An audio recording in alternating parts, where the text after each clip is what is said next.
It is 8:45. Welcome back. There's a debate that working in an office may or may not improve your productivity, but it could increase the likelihood of you not getting fired.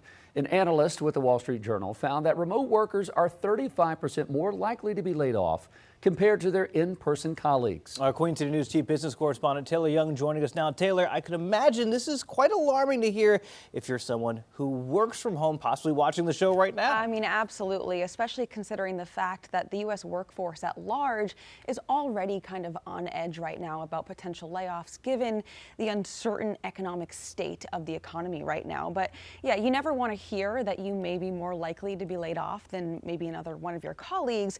And while fully remote work has definitely been in decline since its peak mid-pandemic, I mean, it's estimated 35% of American workers have some kind of aspect of remote work in their job right now.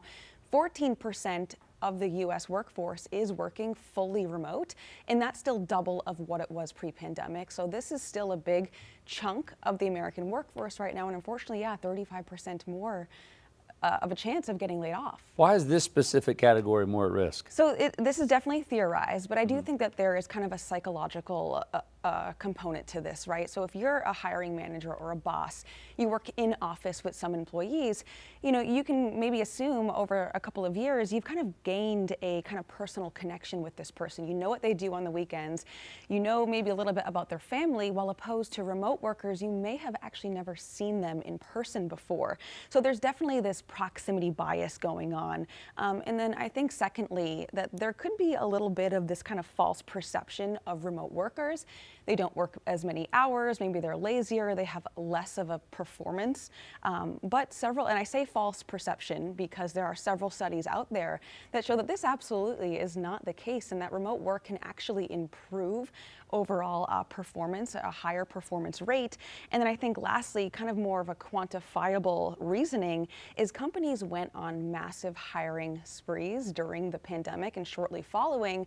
And a lot of these workers had to be remote work, right? Because we were in the midst of a pandemic, and these are unfortunately the first ones that are getting cut. And I do think that has to do with the first two reasons of what we just mentioned. Taylor, with this kind of shift, is this changing the way that companies are doing their layoffs?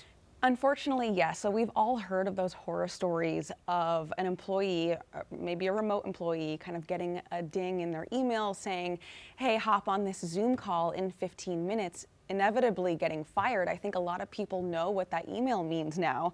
And this is a trend that started during the pandemic. I think a lot of companies didn't have another option, right? Their workers weren't in the office, so they had to have these mass firings via Zoom. But in 2025, I mean, these virtual layoffs have unfortunately become kind of widespread and a little bit of a norm. And this, of course, is being largely criticized by a lot of people, saying, you know, it lacks empathy and this really kind of only favors the company. But yeah, that is a trend that happened during the pandemic that is unfortunately sticking around. All right, the million-dollar question is, what's the future of working from home? Is it going away? So I mentioned the decline in remote work over the last couple of years, but no, I think in no way, shape, and form is remote work going away entirely, right? We have seen companies across the country, especially here in Charlotte, kind of implement that return to office mandate.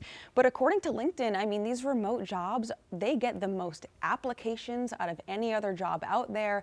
I think the demand for them is still there. I think companies who also shrunk their real estate portfolio over the last couple of years are kind of taking advantage of having workers work remote. So no, I don't think it's going away. It's still at 14%. It was around 6% pre-pandemic, so there's still more people working remotely than before. I think that people have just come to realize that they like the flexibility. Of course, it does come with higher risk, more chance of being laid off, less likely to get promoted, but that might be a risk that some people are willing to take to not have to drive to the office every day. So just something to consider when you are applying for jobs. All right, Taylor, thanks. Glad you were here in person today. Yes. Thank you. Appreciate it.